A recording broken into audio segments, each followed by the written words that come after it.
Thank you very much for the nice introduction.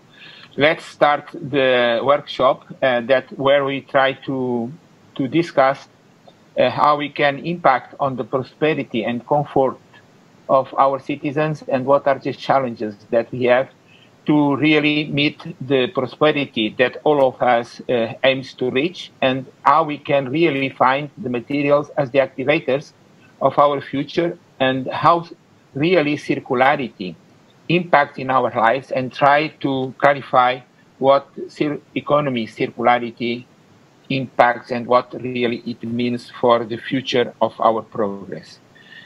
It's my great privilege to announce and to introduce the first speaker that will give us a broad impact what the Europe as one of the sustainable pillars of our global issues has to tell us. And so I would like to introduce Jürgen Tiedje, that will speak on what Europe and the European Commission in particular, and due to its responsibilities in defining the policies for our future, has to say, and what are the roads that and the pathways that we need to fill in, aiming to really impact in our future. So the floor is yours.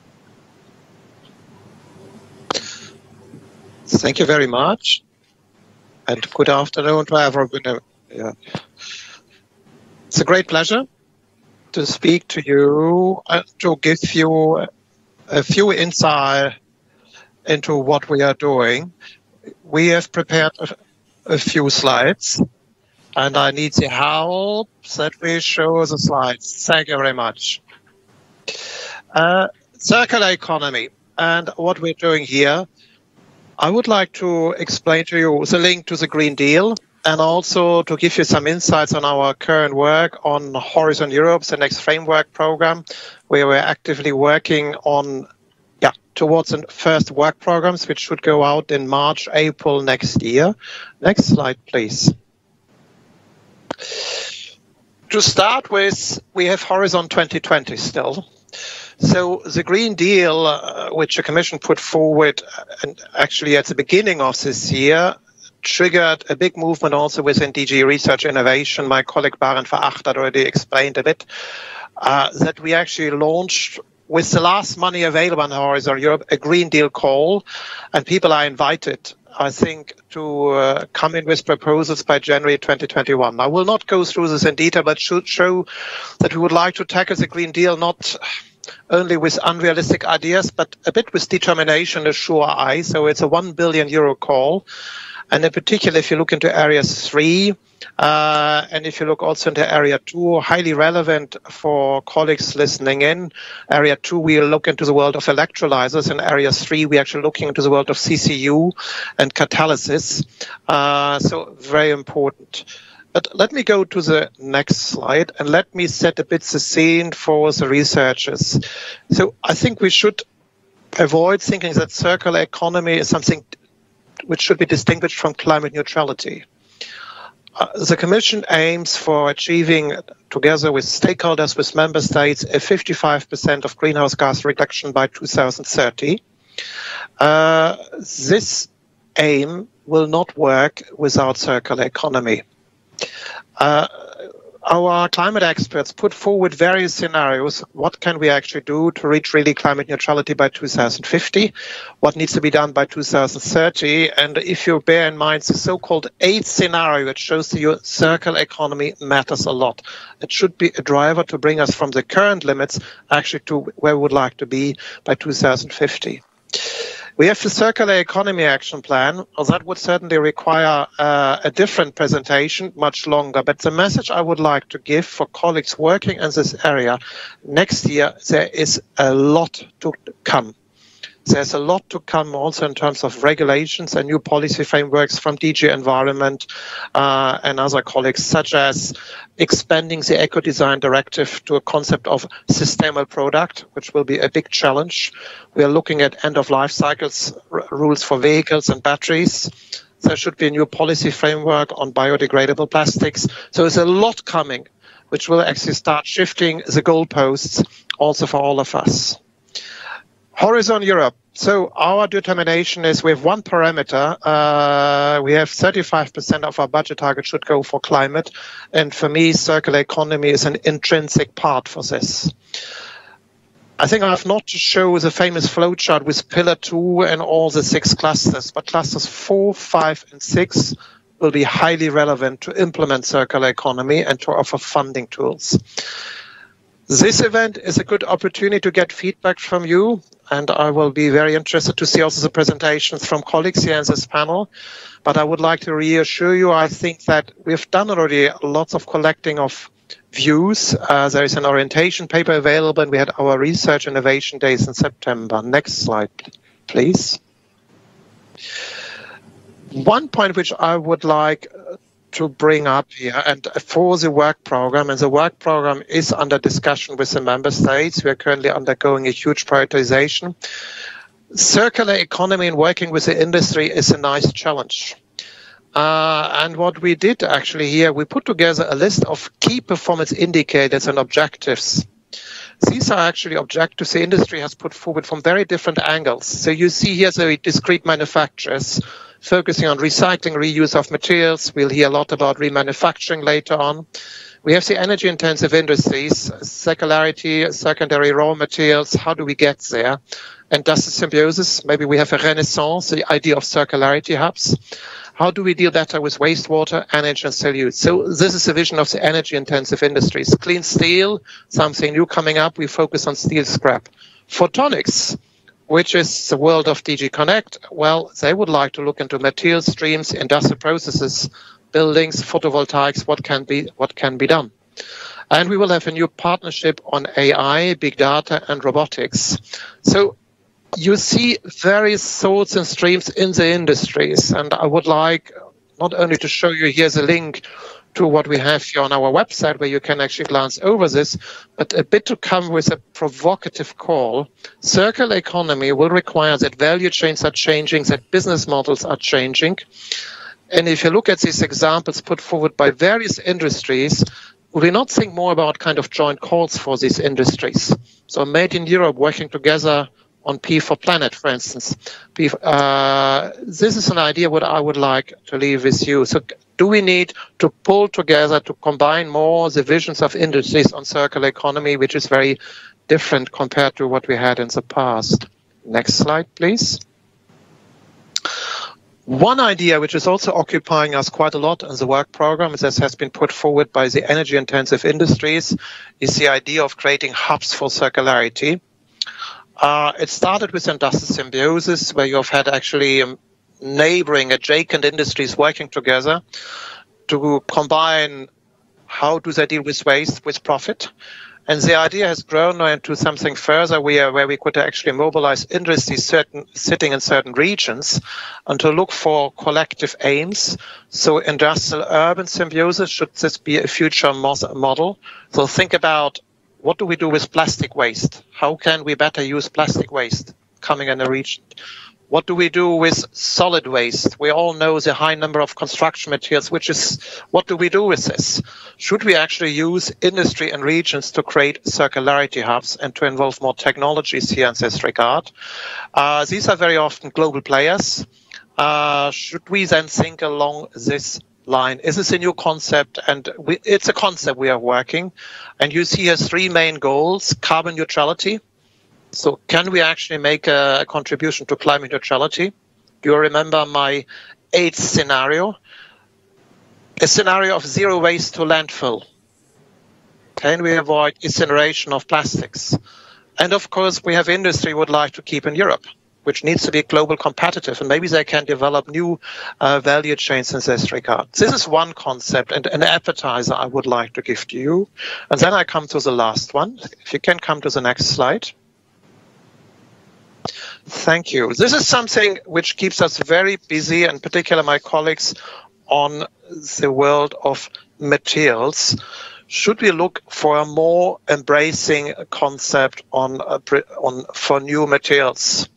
Sustainable by design. You hear it a bit from the chemical strategy, where the principle of safe and sustainable by design should be covered. But we have here three, not pillars. We have actually three circles which you see. First, if you look at the regulatory side, the regulatory preparedness, we don't want to have new materials with hazardous chemicals. Let's start thinking about this already at the design phase. We all know there's a huge impact on design when it comes to environmental impact. You don't decide on environmental impact when it comes to the recycling. You do it at the design phase. So what can we do with hazardous substances? The second point that's linked to the Green Deal is, of course, to bring in the circularity. Products should be durable, reusable, recyclable. And to pinpoint to something which will occupy the industries when it comes to regulation, our colleagues in DG Environment are planning actually legislation to create a right to repair. How will this work out? What does this mean? So this is something which we also could embrace much more in research innovation. And the last one is, of course, functional. Functional means very much, should we look for lightweight materials? How should we think that innovations can be scaled up? This is a concept where my colleagues in materials are dealing with. It's a concept which should be more embracing, but give it a bit more also holistic approach where we want to go. And it should be combined with a life cycle assessment at the design phase until actually the end of the projects. So to sum up, there are some conclusions on my last slide. Now, if you can move one back, that's nice. Yeah, thank you. So we have a policy framework in the circular economy which will change next year. So you will see lots of initiatives coming up. And as I said, many of you are busy eco-design directive. What does it mean for us in terms of profitability, energy efficiency? If a sustainable product policy kicks in here, what does it mean? So this will shift also the parameters for innovators looking into 2030. So it's not only the 55% target for climate deal, it will be circular economy in general. There will be a big shift. Circular economy is for us an intrinsic part of the 35% climate target. That matters quite a lot when it comes to writing topics under clusters 4, 5, and 6. So cluster 4 is not only about digital. Cluster 5 is not only about energy, it brings in also circular economy. And cluster 6, where we have the bioeconomy. Partnerships, this is a new teaming up. And what about the idea that actually partnerships work on a joint topics? So actually people compete, and we have projects actually which start collaborating between partnerships. Circularity hubs, a new concept which I had time to introduce. And sustainable by design, also a new principle only for materials, or should we actually look much beyond and strengthen here the whole area of design? So that is what I would like to put forward as ideas. So I'm looking forward for very interesting discussions. And I'm coming to my last slide, which is available with the usual links and questions which I cannot answer today. Thank you very much. Thank you very much for your presentation. Now I give the floor to Klaus.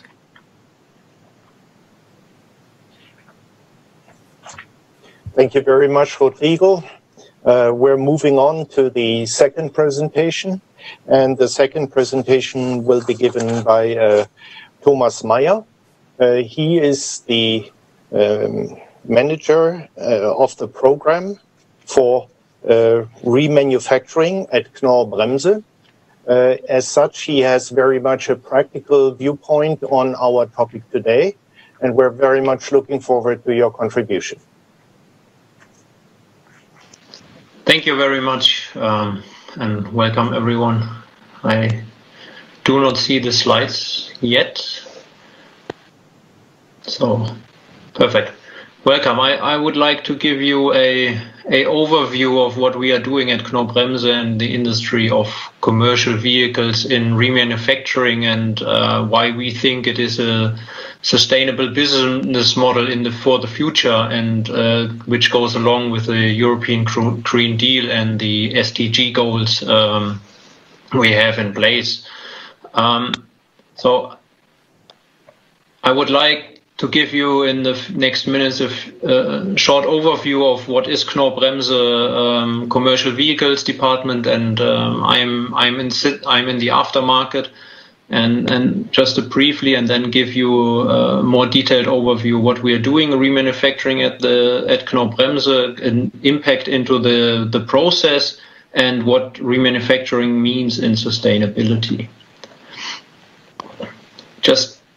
Just briefly, the Knorr-Bremse, you might know, is consisting of two big divisions, the rail division and the truck division. I can only speak for the truck division here. The rail division is also doing remanufacturing or more repair for components of the rail vehicles. And we are doing remanufacturing for components for the commercial vehicle systems. Commercial vehicles where we supply, where we manufacture parts of, is everything above 7.5 tons and everything within pneumatics or air-driven braking system. When we look at our goals in sustainability, corporate responsibility we have in place, Knorr-Bremse committed to the SDG goals 5, 8, 9, 12 and 13, which we found out that are the most relevant and necessary, where we as a company can commit to. So not only environmental and society, but also for the employees. And what is important to say, at the moment nowadays, we make 10% of our sales with remanufactured products. So this is already what we have in place. And of course, the goal is to grow this sector, as it is very important, not only for our customers to have these products available for older vehicles and a value-related repair, but also to save resources.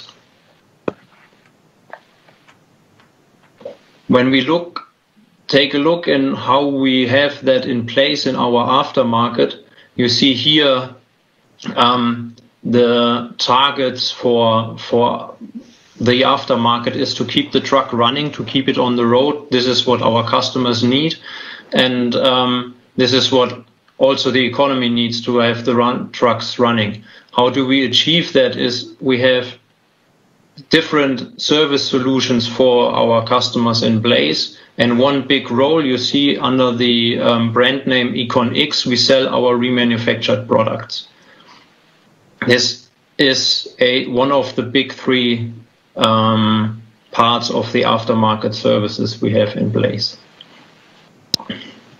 When we take a look just briefly, this is what we do as Knorr-Bremse in the truck portfolio.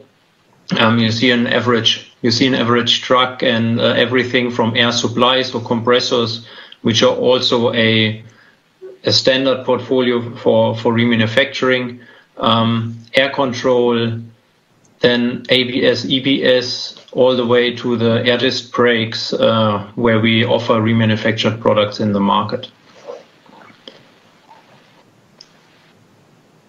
There you can see a timeline. So I actually joined Knorr-Bremse more than 6.5 years ago, and up to then Reman was available in Europe, but was performed in various places all across Europe and not centralized. So I'm actually, in the 6 last years with my colleagues, managed to centralize the remanufacturing. We have since beginning of 2015 our remanufacturing plant in Liberec, where we centralized all reman activities for Europe.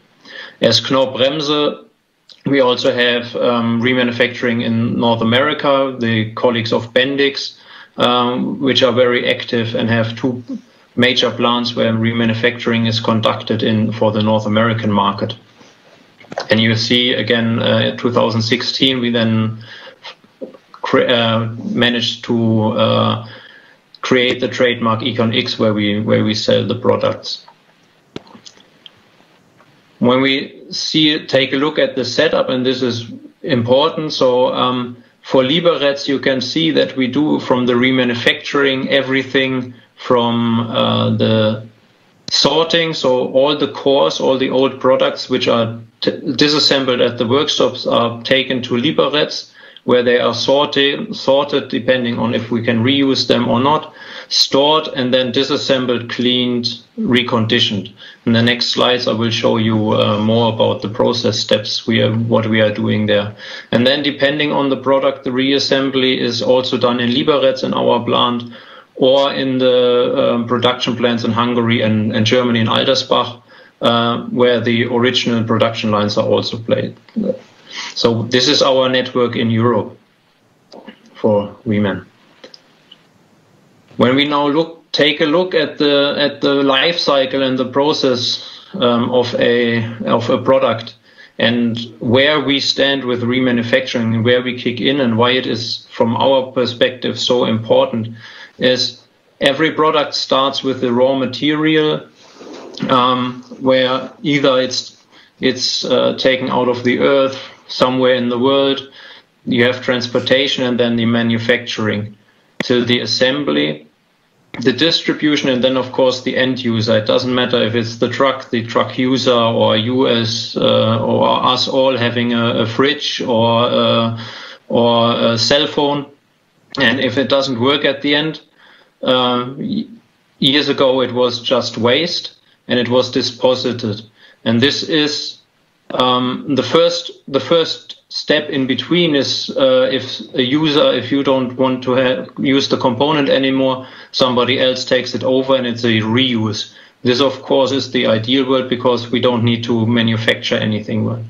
If we take a look at the remanufacturing, we take what is waste for most of the people, and this is a value input into our fabrication.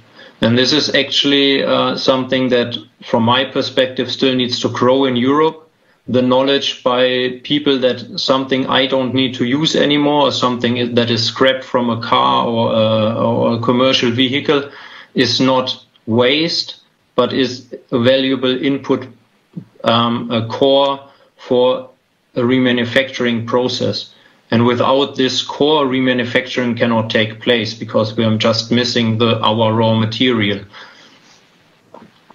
And of course, if remanufacturing is not working, the highest step is then recycling. But this is also what Mr. Tiedje said, the cross-sectional waste distribution in the industry. So what, for example, is waste for us as Knorr-Bremse is maybe an input material for another economy.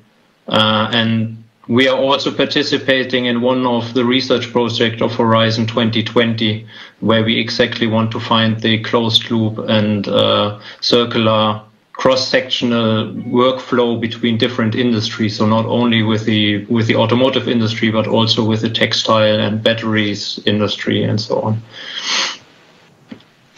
on. If we take a look at what is remanufacturing itself as a process, it starts with what I mentioned, the core return, which is essential to start the project. So the cores, the old products are the gold, are the resources for remanufacturing. Then it comes to the next step, which is core sorting, where, of course, based on design phases or just corrosion of the parts, you can use or you cannot use. And you can see on the top left, top right corner, you see some old air disc brakes of a truck, which are waiting for the remanufacturing process. The next step would then be the disassembly, where all the parts you cannot use, like screws, sealings, are scrapped, and the reusable parts, like the caliper itself and internal parts, are being transferred to the next step, which is cleaning, reconditioning, and then testing. And this is a very important part that we are talking about, an industrialized remanufacturing process. So we're not taking a single product and repairing it one by one, but it's an industrialized process where a lot of products are disassembled and the components are mixed at the end over the process till the reassembly. And it's really important that you know what are the limits and the specification of these components to be able to reassemble a remanufactured product that has the same functionality, the same specification, and the same safety behind as a new product. So a remanufactured product, even if it's consisting of already reused component, does not give you a lower quality in the product than a new product. And which is important, of course, because life is depending on these products. And when we take the last step, what does remanufacturing now mean in terms of the Green Deal and CO2 emissions and what we are saving? I have here a life cycle assessment study, and we compare at Knorr-Bremse a new product. In this example I have here, it's an air disc brake. When it leaves our company compared to a remanufactured product, when it leaves our company, our factory gates, and it goes to the distribution in the aftermarket to a customer. And the life cycle we look at is from the service new product, from where do we get the raw materials, the iron and whatever is in this product, over all our supply chains, so tier 1, tier 2, up to our own production. And the same in remanufacturing, so core return over Europe to our facility in Liberec. And what you can see, such a caliper weighs about 27 kilograms, and we save up to nearly 90% of this weight, what we reuse and remanufacture. What does it mean in CO2 equivalency and primary energy demand we save over the whole production chain? You see that it's 73% what we save on CO2 for every caliper that we remanufacture. And you see the other effect in the logistics. We have a higher demand in logistics and ton kilometers in order to do remanufacturing, because of course these cores weigh also 27 kilograms, and we need to transport them from all over Europe to our facility in Liberec. So this is despite the fact that we need to transport more and more trucks are on the road to bring them to the facility, we still save a significant amount of CO2. Thomas, can you please come to an end? Yes, this was also my last slide.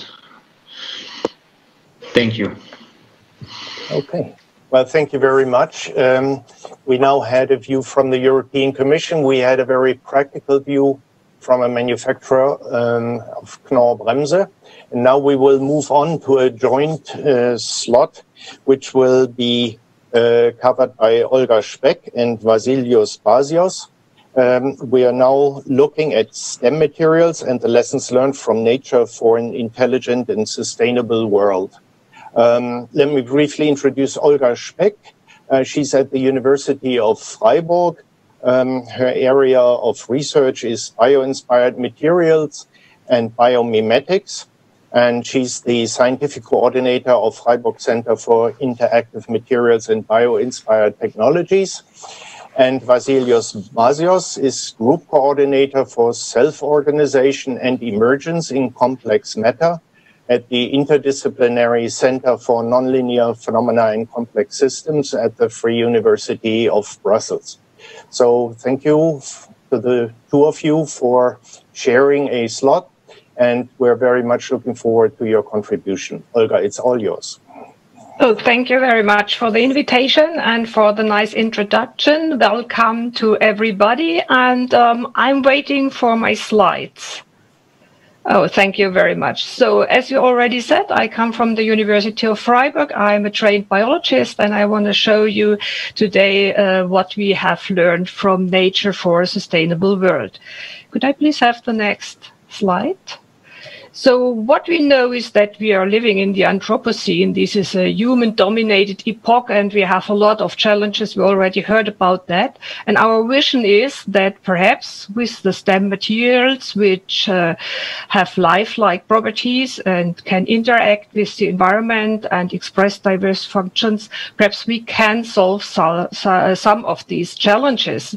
So today I want to focus on plant-inspired damage control, and that may support the Sustainable Development Goal 12, which tries to ensure sustainable consumption and production patterns, and especially the Target 12.1, which focuses on the sustainable management and efficient use of natural resources, and Target 12.5, which focuses on the reduction of waste generation through prevention, reduction, recycling, and reuse.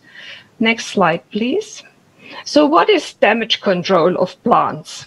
We can say there are two paradigms. First, damage prevention, and second, damage management. Let's start with the damage prevention. So if we have a look on plants, we see a variety of gradients on various hierarchical levels, and these gradients are morphological, anatomical, and mechanical properties. So if all these gradients come together, the plant can produce a transition or a transition zone that prevents the plant from damage. The next thing is plants can respond. Here you can see a plant in the wind tunnel in our institute, and this plant responds by streamlining. And on the other hand, after a while, after a few days or months, the plant starts to change their mechanical, morphological, and anatomical properties, and so they can withstand higher loads, and that prevents them from damage. Now that brings me to the second paradigm, the management of wounds or damage. What we all know, this is an experience of every day. If there is a wound, it can be repaired. That is the same in plants, in animals, and we also have technical materials meanwhile. And then there is maybe a bit special thing. This is abscission. If you have a look outside, there's a strong example, the leaf fall. So the plant can control when and where a plant organ should be shedded. So next, please. Slide, please. So when I talked about the Target 12.5, there were a lot of words that started with R, and that is the 9 R's framework. So if we want to participate in a mindful consumption and want to reduce the waste generation, we have to rethink, refuse, reduce, reuse, repair, repurpose, return, recycle, and recover. This is how we can participate. So next slide, please. So where can this plant-inspired damage control help? First of all, reducing the waste generation. That means prevention of damage. And we already learned that plants can produce these transition zones, which prevent them from damage by gradual transitions on various hierarchical levels. But as we say, plants can be trained to withstand higher loads. Then the next thing is repair. We all know that repair takes place. And what we learned over the last years is that in artificial material systems, in animals and in plants, we first have a rapid self-sealing phase and then a longer term of a self-healing phase. And that is to recover the structural and mechanical integrity of the wounded area. So repurpose, in our case, sometimes abscissed organs grow into a new plant. That is strange. And recycling, that is, I think, one of the most important things. So what we can learn from plants is to detach material systems. And they do it for shedding, for an apple drop, or for leaf fall. But also in technical material systems, that would be a dream, to detach the materials and afterwards to sort them. The next slide, please. So that brings me to the summary of this bio-inspiration. First of all, we have to say the inspiratory flow from nature to technical products does not automatically guarantee the sustainability of a biomimetic product. We can discuss that later if you want to. So, however, we can learn from natural principles for the development of lifelike material systems, and that is what we call STEM materials. And with focus on the plant-inspired damage control, that can contribute to the SDG 12. And that means a responsible consumption and production pattern through the efficient use of resources and the reduction of waste generation. So from my point of view, nature is fascinating, but it is also complex. And now I would like to hand over to my colleague, Vasileios Bazios, and he will explain the complexity, but also the beauty of natural systems. I thank you. Well, thanks for the nice introduction and the invitation and everything. The lessons that we are learning from complexity are very important for a sustainable world. These two things are together, and indeed, historically has been linked in my place at least by the form of the personality of a great professor who got the Nobel Prize. Next slide, please. And he's next. Can I have this thing? Okay. There we are. So that was not just a standard Nobel Prize. He opened and he challenged the second law of thermodynamics, which says that every closed system is going to its inevitable death. By opening the system, we have a plethora of new phenomena that could be understood, like distributed structures. We understood the constructive role of chaos and fluctuation. We understood also the self-reference and the nonlinear feedback. And moreover, in practical terms, a new form of autocatalytic reactions which lead to pattern formation, and they can make mainable patterns and controllable configurations of material has been proposed. Now, that was the important things. Can I have the next slide, please? So, I have been tutored in this kind of interdisciplinary environment, and I could keep from the introduction two words, holistic and renaissance. So, holistic is an approach which is much more important now than ever, because we are confronting the result of our actions on the planet, on the Anthropocene, as Olga said. And Renaissance is a Renaissance is calling for a new way of thinking when dealing with systems. So nonlinearity is important because in nonlinearity we can have dynamic memory and computation. Next slide, please. And this manifests in biology in complicated forms or that living organisms take in order to adapt to the environment. In mathematics, this is one of the greatest problems, how to explain these forms. And now in physics and in engineering, we see matter as a very active and dynamic whole. In engineering particularly, we have a matter which can be sensitive and can be its own actuator and sensor. By lighting, you can control the material, and you can switch on properties of the material that they are not there. Next slide, please. So, by considering this kind of non-linear complicated process, we can build a hierarchy of systems, and the STEM materials are, imagine this whole industry where they take the CO2 and there is a whole biological mass that feeds on the CO2. What we are disposing, they are using it as a very nutritious material, and then it goes up in order to make this useful, something useful for us. Now imagine this, we squash it in the microscopic scale and we make it a material. This is the idea of the material. Can you turn on the next slide, please? So STEM materials can be defined as self-organized, technologically enhanced, machine-like materials. They are bio-inspired, meaning that we're learning from lessons from how nature does it. They are designed because we are squishing and we're making all these things to fit our own purposes.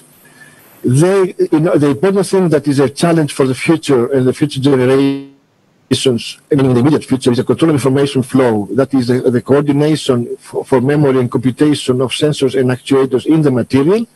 It is a new paradigm. This is where the renaissance comes. And it is calling for very important and cutting-edge research. Can we have the next slide, please?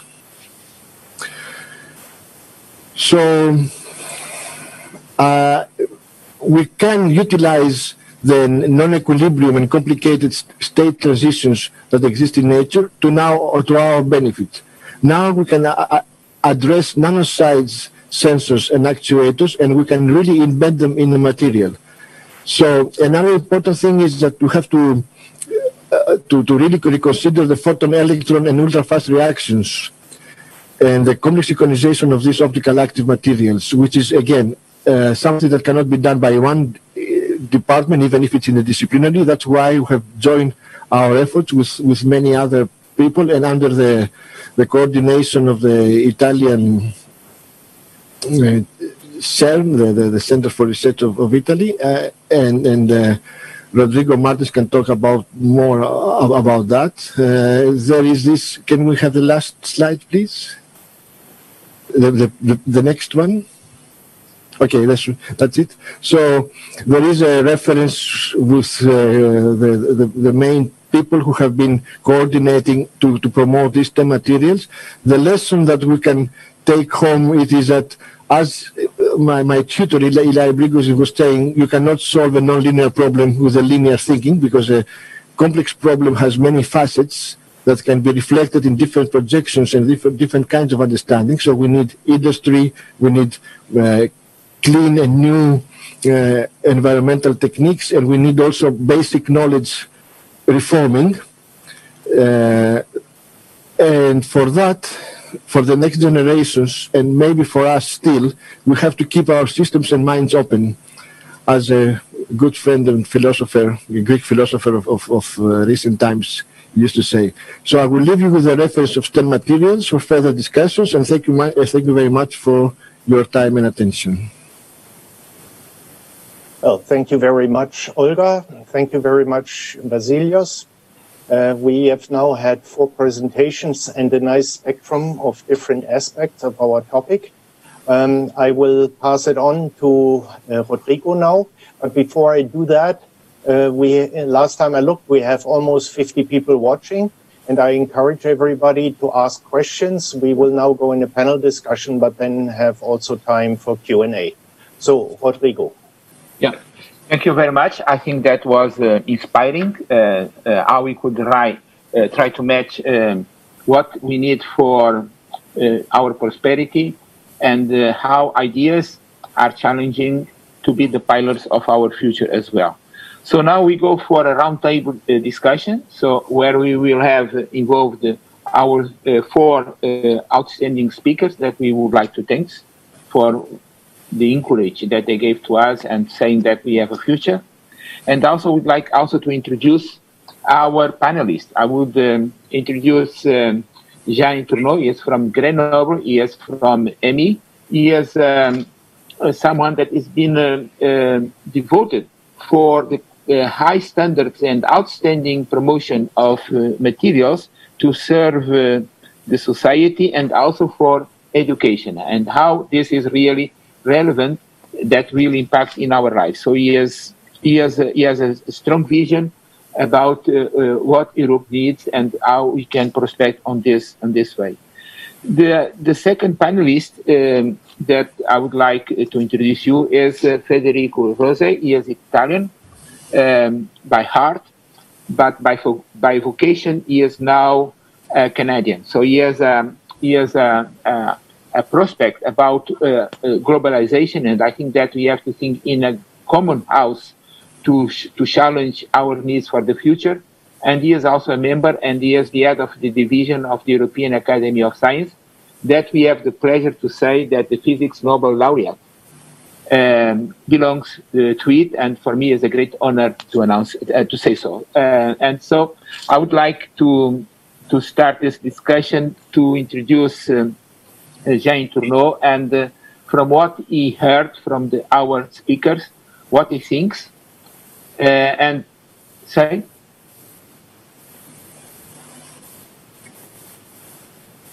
Yes, Federico is in. Yes, I'm here. Okay. I think that you are in Europe, not in Canada. Federico? That is correct. I'm in Italy right now. Okay, okay. So the idea is that we should start this discussion, and I would like to introduce Jean Tourneau just to give a brief, and please be short, because time is money. Yeah. and so I would give the floor to Jean and to say what he thinks about this, just to introduce the discussion.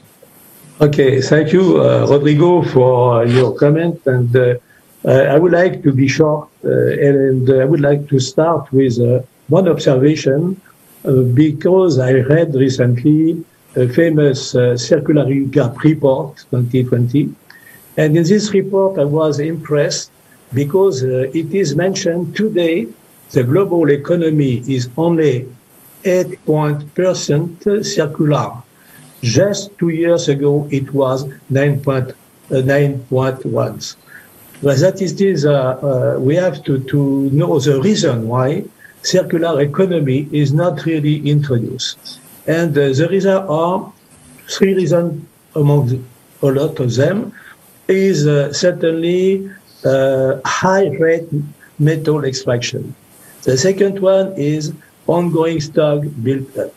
The third one, increasing but still low levels of end-use processing and cycling. And I think that is important maybe to come back to education. Education, how to teach circular economy at the master and doctoral level. And another question is how to measure circular economy. And why life cycle assessment, for example, is not the right tool to measure circularity.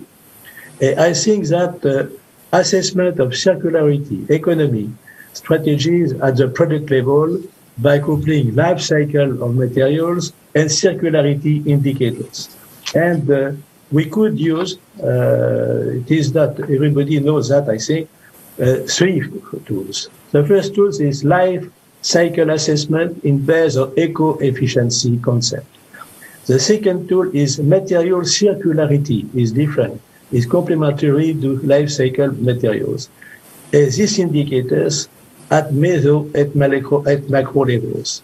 The first point regarding material circularity, it put in the production process, and the first question is how much input incoming from virgin and recycled materials and reused components. The second will be utility during use phase. How long and intensely is the product used compared to an industry average product or similar? The third will be destination of after use. How much materials go to landfill or energy recovery? How much are collected for recycling? Which components are collected for reuse? And the fourth one, efficiency of recycling. How efficient are the recycling processes used to produce recycled inputs and to recycle materials and after use? And that is the second tool. The third one is complementary risks and impact indicators. For example, at the meso and macro level, may provide further insights into potential risk in relation to business priorities. For example, materials price variation. The example of rare earths in 2010, because China reduced the quotas regarding rare earth materials. The second point is material supply chain risk is a current impact of COVID pandemic at the present time.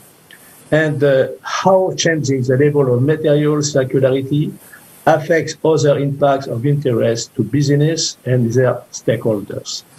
And first tool is education, how to awaken students at master and doctoral level to the micro, meso, and macro levels of circular economy. And it seems to me important to emphasize the problem of education in train regarding the young generation. And also, it is because we need a change of mentality regarding circular economy. It is a complex, concept, not easy to teach. And also, we have to make a lot of efforts with the young generation, living in industry and so on. Okay, thank you very much. So I don't know if there are any questions raised, or if not, I will ask Federico to make his comments about what he just heard, and if he has any other additional comments, as we are waiting for questions to be raised by the audience. Sure. Well, we do have questions, but I suggest that Federico makes a short comment, and then we can go into the questions. I can see them.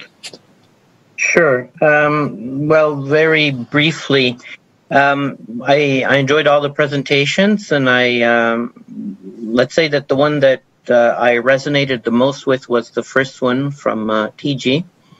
I also agree with what my colleague Tourneau just said.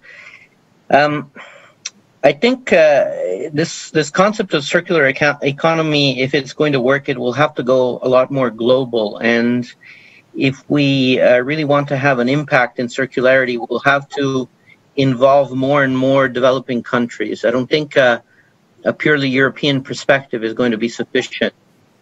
I want to give you an example of what I consider to be a very interesting case of innovation in circular economy. I mostly work on renewable energy technologies, and when I started working on this about 10 years ago, I thought that renewables would be the solution to climate change and to all the other challenges, or most other challenges. I mean, if you address clean energy and renewable energy, you're going to address directly or indirectly many of the 17 Sustainable Development Goals. I mean, the ultimate objective is sustainability. But then I realized recently that there's too many issues with pollution and not enough recycling. And as Tiedje said, very often we make materials and then we worry at the end of their life cycle that there's something toxic in them and that we have a hard time recycling them. Anyway, we all know about how plastic is polluting the oceans, and I want to give you the example of the ocean backpack. So essentially, it's a backpack that is made by recycling plastic from the ocean. Fishermen are paid to collect plastic from the ocean. The plastic is taken to a factory to be cleaned and palletized. Then it's taken to a mill to be spun into a yarn. The yarn is taken to another factory to turn into a textile, and then to another factory after that to turn into the backpack. Every backpack is made from the equivalent of 20 plastic bottles of 500 milliliters volume that would have been in the ocean, and saves about 2 kilograms equivalent of CO2 and 1 kilogram of crude oil. Essentially, it can be infinitely or almost infinitely recycled. I mean, the physicist in me would like to remind everybody that recycling has its limits, which are imposed by the second law of thermodynamics. There are some things that nature just does not allow, right? So we have to bear that in mind. Nature has imposed an upper limit on what is actually possible. The first law of thermodynamics says energy is conserved, and we're all happy. Wow, okay, we can't create it, but we can't destroy it. And then the second law comes in and says, well, sure, but there's other limitations here. Anyway, this backpack can be almost infinitely recycled. And what I want you to appreciate is that this backpack was sort of conceived and created in a small startup company in Kenya, in Africa. And there is huge potential for innovation, not just in North America, not just in the USA, or in Canada, or in Japan, or in China, or in Europe. There is huge ingenuity, innovation, ideas, creativity in developing countries, and it is largely untapped. We need to tap into that talent if we want to have an impact globally. Thank you. Thank you, Federico. I suggest that we go to the more interactive part of this session, and I'm looking at the questions from the audience. One question is, what's the biggest hurdle in achieving higher circularity? Are those more technological hurdles or more social? And I suggest that maybe Thomas, you start, because you're trying very hard to practically implement circularity. Yeah, it's thank you. Yeah, I can start trying to answer a bit of this. Of course, a hurdle to circularity is laws and taxes that are in place. For example, on these cores on old products, there are in Germany we have the Untitled, which applies on every product that comes out, and this of course hinders the business and hinders the industry to transport and to get this in place. And additionally, old products or is often considered as scrap and makes it difficult for to have the cross-cultural transportation in place and done. So in order to promote this and to provoke this, this is something where the tax or where the legislation must act. And additionally, I think a big part the society, people do not know that what is the value behind the products they have. Your mobile phone, your starter of your car, what does it mean? It's not scrap, it's something valuable for the industry to be inputted. And when you treat it as scrap and you destroy it further, it's not possible to be remanufactured. So there's also the education for society that must take place. Thank you. Jürgen, the problem of taxes and legislation was addressed for Germany, so not for Europe in general, but do you care to comment? On taxation, not necessarily, but on the general question about social acceptance or technology, I think it's a hurdle race. So we should not think one is a bigger hurdle compared to the other. So in terms of social acceptance, we have really to think about good cases. Good cases where the consumers will actually go along.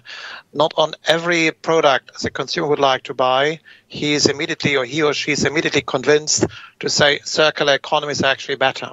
So the industry should also test this more, and actually what Mr. Meyer just presented is actually quite interesting example to show what could be done in terms of remanufacturing and the cost efficiencies.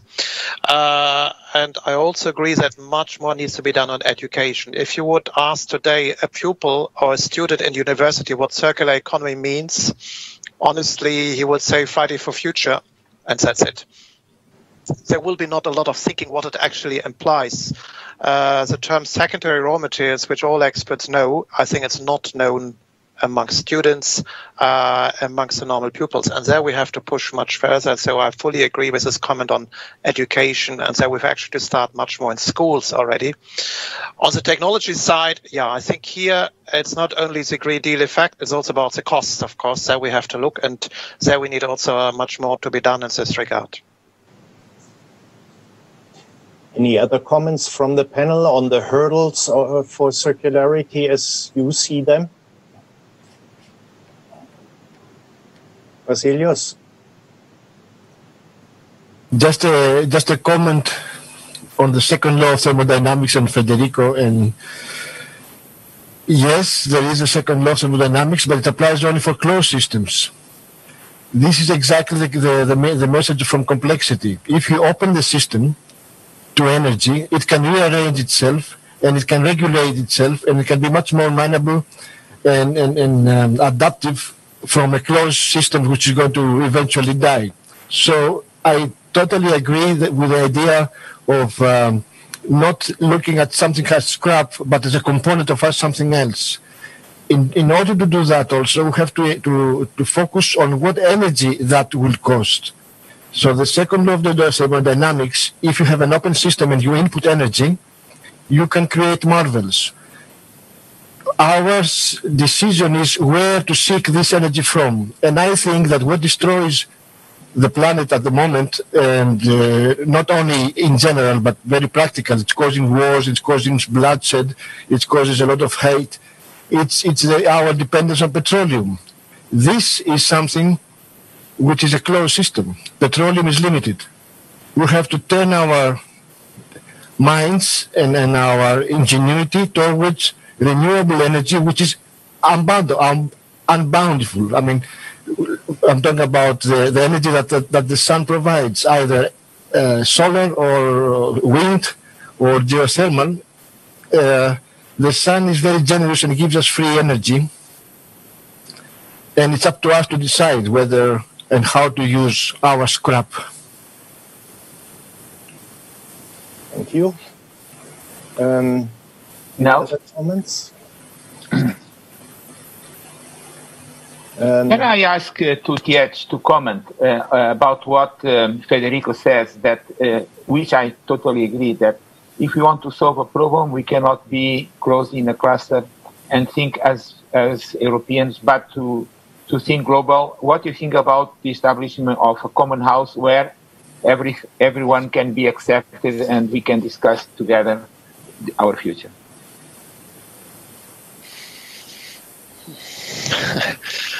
Big idea, good idea. I'm very impressed, particularly about the example of Kenya, which Federico mentioned, and that's really worthwhile looking into it, because we need to develop really an EU-Africa strategy. Whether we do it much more, we as a tools of research policy, we as a development policy, that needs a bit to be seen. But it's good, I think, to put it on our radar, how important it's actually to learn also from others. Africa is important, and if we look much more at high-tech countries, we should also not underestimate what is actually going on in Japan, which is also a country. A common house.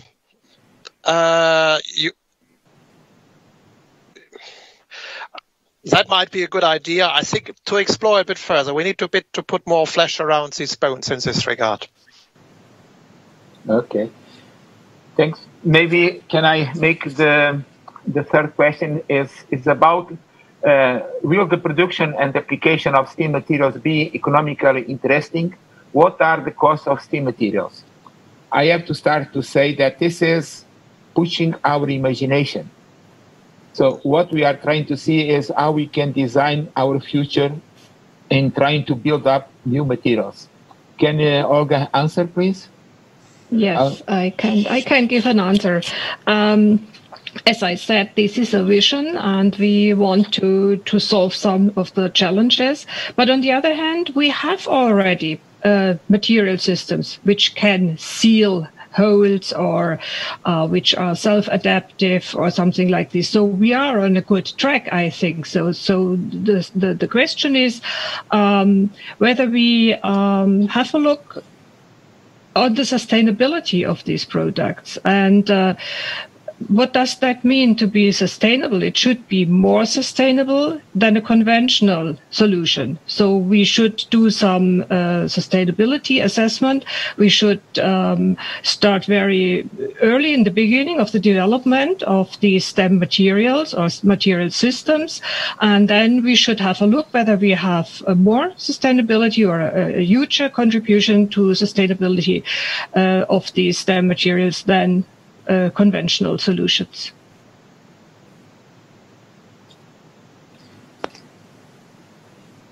Klaus? When I'm listening to the discussion, to me it becomes quite obvious that to approach this challenge systematically, to approach it early in education, to make sure that society is broadly understanding what needs to be done, how it can be done, and how it can be beneficial, seems to be an overarching topic. If you say circularity by design, I don't think people will understand. Industrial symbiosis is another good approach, but not easily understood. So I think we must make sure that we really focus on communicating clearly to the public that we desperately need a good approach, but also how we can make it happen. How do you look at that? Maybe Jean, do you want to comment again because you brought up the topic of education? Yes, okay, because I know that education is very important because personally I am a material scientist and not enough teaching, not enough education and training session are organized in the university. And not only at the scientific and technology level. For example, life cycle assessment is not enough for measuring circularity. And I think that we have to combine life cycle of materials and circularity, material circularity, and to introduce this notion at master and doctoral level. During a doctoral level, because they have 3 or 4 years to prepare a PhD, it's very important for them when we'll be in industry to have this notion in mind. That is extremely important, as you know. It is a difficult, complex, a difficult concept, you know, because you have to take into account technological, scientific aspect, and also political aspect, geopolitical aspect. That is another problem. It is more macroeconomy, and at the life cycle assessment, we are more at the micro level economy. And we have micro, meso, and macro. And it could be trained in this spirit, I think. It is certainly a solution because not enough circularity is introduced in industry. We have a few examples up to now because they're very complex. I would have 2 follow-up questions. One is to Thomas Meyer. How difficult is it to recruit people who can support your efforts? And the other one would be to Jürgen Tiedje. How can you support that this effort becomes stronger so that the convincing arguments are distributed better in a better way, more effective? Yeah. So maybe Thomas, if you could start. Yeah, to find people that know about remanufacturing. I mean, when I started 6 years ago, I also was not aware of what it all involves. But it's young people from university is getting easier to, as they are aware that we need this circular economy. They get more interested in remanufacturing, but of course the knowledge how to remanufacture a product is not available. So this is only a really small community within Europe that is really deep inside the remanufacturing. This is really not the difficult part, but so we need to train them more. We're getting there, but I would like to pick up on one topic that was said before in terms of design for remanufacturing. We also have that in place in our company, and I have to say more and more customers ask for products that in the design phase that they are remanufacturable, but making a product remanufacturable often leads to higher costs in the first production phase because you have to redesign or special design certain areas so that you're able to disassemble these components again, which leads to higher cost. And at the end, we're at the moment at the phase where the customer doesn't want to pay it, and even the end user does not want to pay a higher price to have a product that is reusable 3, 4, 5 times to have a benefit in 30, 40 years or 20 years, depending on the product. But and not now. They always everybody wants to have the fast cash value directly, and this is a problem where we are. And this mindset, this education must change in everybody's mind, even in the purchaser's mind, that at the beginning he needs to pay more. That in the second and third life, he has a benefit from that. This is the big challenge we have. So that's one challenge for the universities, to make sure that these concepts are communicated early in the studies. And it's a challenge for politics, the European Commission, to make sure that the emphasis is clearly transported in the communication of how research funding is used. So, Jürgen, what do you say? I will not offer the panacea now, but of course, share maybe some experience we are making when we are writing topics for research programs. That's maybe also something we have to think much more actively. First, if you write a topic for a research program, nothing prevents you actually from bringing in a skills dimension. If you develop new technologies, what does this actually mean for new job profiles, for the new skill set for people?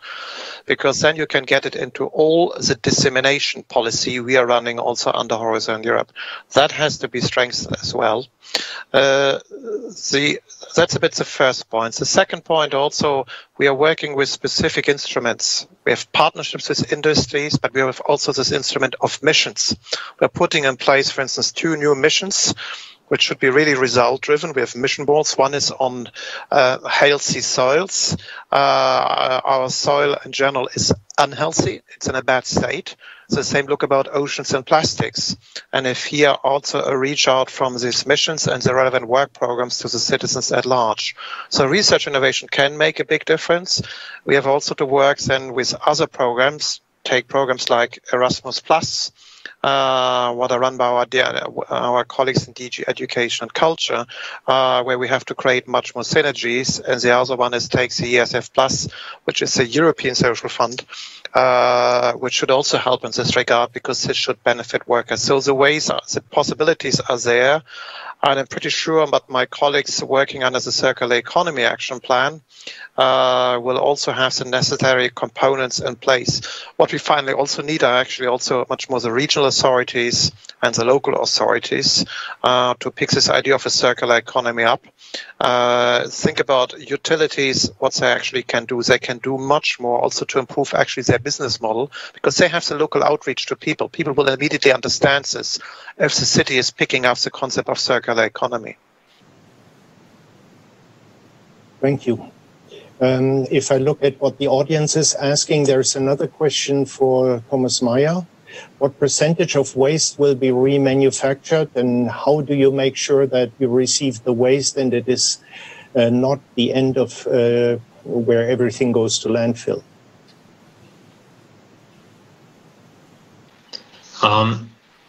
It's depending on the product how much we reuse. From the weight perspective, it's this 70 to 80% or 90% which we reuse.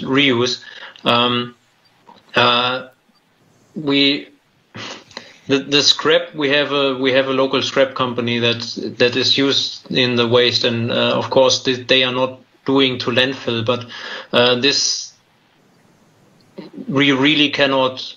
At the end, first we cannot say that they're really not going to landfill, and this is what I mentioned at the beginning of my speech. And we are working in this research project of Horizon 2020 with I think 38 partners within Europe to find this cross-sectional approach on how we can distribute our scrap, because our plastics we have, the plastic scrap might be used by a company that is producing secondary plastic materials and could reuse it directly, and not only from us but from also other automotive remanufacturers as well. And the same is with our PCB boards, which we cannot reuse because they're too old, their components not reusable. So the raw materials go 3G materials that somebody can utilize it again, and it's not being scrapped. So to make this more efficient, yes. But in Czech Republic, it's not going to landfill. It's the company sells it again, so they're making money with it. But of course, we do not know the secondary and third distribution channel behind it. Okay. Well, we're fast approaching the end of this session. Rodrigo, do you have any final question, final comments? I think that what really, this is a lesson that we have to learn for the future. We have a lack on proper education, so we are jumping ahead without having the grounds for, and cultural grounds that people can accept what we are doing. Also, there are concepts that, as it was raised concerning the symbiotic, which is something very important, is how we can keep a value chain completely working on, for instance, pandemic times, where we need to have someone to feed the materials and someone to process the materials that we are need for our future and for our comfort and our prosperity. How really we can merge all knowledge that we have, not thinking in clusters, because this is, I think, a clear message that us is that we cannot more thinking on thematic areas, but we have to think in a completely cross-cutting area where I used to say it's just like a metro station concept where we have different lines and in each station we can change the lines. So this is the cross-cutting, as we heard from recycling, and we heard about plastics, we heard about steel, we heard about plants, how we can mimic the nature. And if you see, nature has been teaching us that everything can be reused and reutilized for the sake of our future. And this is what we have to think. And of course, without boundaries and without any limitations, and let's try to make a really value chain going from ideas, from education concepts. And please, we know that we have the universities, that they have to teach what really makes our young generation to be better prepared for the future. But we need also to think that in a short time, in 4 or 5 years, how the young generation can apply to the new concepts that are born, that are not educated and properly educated at universities, like circularity. It's something that people do not understand. Because as Tiedje said, most of the people are looking for the comfort. I go for a course because this will impact positively in my life. And this is what matters me. And we saw Federico speaking that there are life beyond these limitations. We have to look for the others as our closer and also our good friends that are fighting for the same comfort and welfare for all the citizens. And we cannot bear, as it was in the past, that someone will be the slavers that will make the work that we don't want. We have to look for the others as our equals, and circularity means this, how we can close the loop. Thank you very much, Rodrigo. We have 40 seconds left.